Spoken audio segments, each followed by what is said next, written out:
అస్సలాము అలైకుం వరహమతుల్లాహి వబరకాతుహు. హాయ్ అండి. ఈరోజైతే కనుక మా పండగ స్పెషల్ నేనైతే ఇంకా చికెన్ ఫ్రై అయితే చేయబోతున్నాను. చికెన్ ఫ్రై కోసం ఇక్కడైతే కనుక మంచిగా చికెన్ అయితే కనుక శుభ్రంగా 3 సార్లు కడిగేసి ఆ తర్వాత గట్టిగా డ్రై చేసి పిండి ఒక ప్లేట్లో వేసాను. తర్వాత నేను సరిపోయినట్టుగా సాల్ట్ అయితే ఇక్కడ యాడ్ చేస్తున్నాను. తర్వాత వచ్చేసి నేను ఇక్కడ పసుపు కూడా యాడ్ చేస్తున్నాను. పసుపు యాడ్ చేసిన తర్వాత ఇక్కడ అల్లం వెల్లుల్లి పేస్టు, దాంట్లో కొద్దిగా కొత్తిమీర కూడా యాడ్ చేశానండి. తర్వాత ఇక్కడ నేను మైదా పిండి కొద్దిగా యాడ్ చేస్తున్నాను. మైదా పిండి మనకు కంపల్సరీ ఉండాల్సిందేనండి. ఆ తర్వాత నేను ఇక్కడ కారం పొడి కూడా యాడ్ చేస్తున్నాను. మనకు సరిపోయినట్టుగా మన అంచనా ప్రకారంగా అయితే కనుక ఇక్కడ నేను ఈ మాదిరిగా వేస్తున్నాను. తర్వాత చికెన్ మసాలా, గరం మసాలా, మనకు ఏమేమి కావాలో ఈ మసాలాలు అయితే వేస్తున్నాను. ఇంతకుముందు నేను వేసింది మాత్రం గరం మసాలా వేసాను. తర్వాత ఇక్కడ వచ్చేసి నేను కార్న్ ఫ్లోర్ కూడా యాడ్ చేస్తున్నాను. చూస్తున్నారు కదా, ఈ మాదిరిగా కార్న్ఫ్లవర్ కూడా యాడ్ చేసిన తర్వాత మనకు బాగా గట్టిగా ఉన్న పెరుగు, ఫ్రెష్ పెరుగు అయితే కనుక ఒక 2 గంటలు అంటే కనుక గుంతగంట అంటారు కదా, దాని నిండగా అయితే తీసుకున్నాను. ఇక్కడ నేను ఒక 2 eggs అయితే కనుక తీసుకున్నాను. మనకు ఎంత సరిపోతుందో దాన్ని బట్టి మనం ఇక్కడ చూసుకొని తీసుకోవాలి. ఇక్కడ నాకు 2 eggs అయితే ఇంకా సరిపోతుంది, అందుకనేసి నేను 2 గుడ్లు అయితే తీసుకున్నానండి. ఆ తర్వాత మొత్తానికైతే కనుక ఇక్కడ మనము లెమన్ అంటే లెమన్ జ్యూస్ కూడా కంపల్సరీ. ఇక్కడ మనం లెమన్ జ్యూస్ కూడా ఇక్కడైతే కనుక నేను కంపల్సరీగా ఎన్ని తీసుకున్నాం పాప? 3 లెమన్ అయితే తీసుకున్నామండి. 3 అయితే సరిపోతుంది అనేసి 3 తీసుకున్నాము.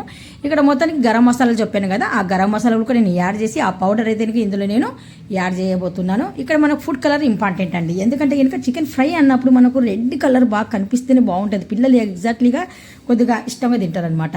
ఇక్కడ నేను తర్వాత ఏం చేశానంటే కనుక అల్లం వెల్లుల్లి పేస్ట్ కూడా మీకు చూపిస్తున్నాను శుభ్రంగా. అంటే ఇది బిర్యానీ కోసం అని తయారు చేస్తున్నాను అల్లం వెల్లుల్లి పేస్ట్. ఇక్కడైతే ఇంకా మనకు ఇంకా గరం మసాలా చూపించాను కదా, మన ఇంట్లో మనం మన చేతులతో మిరియాలు, ధనియాలు, మొత్తానికి దాల్చిన చెక్క, లవంగాలు, స్టార్ ఫ్లవరు, చెక్క, మిరియాలు, వైట్ మిరియాలు, నలుపు మిరియాలు ఇవన్నీ యాడ్ చేసేసి బాగా పౌడర్ పట్టేసి మసాలా అంతా బాగా పట్టాలనేసి బాగా 2 చేతులు పెట్టేసి మసాలాలన్నీ బాగా కలిపేస్తున్నాను. ముక్కకి బాగా తిక్కుగా కలల్లా, ముక్కకి బాగా కారం, ఉప్పు ఇవన్నీ పర్ఫెక్ట్గా కలిస్తే ముక్క అనేది తినేటప్పుడు మంచి స్పైసీగా చాలా టేస్టీగా ఉంటుంది.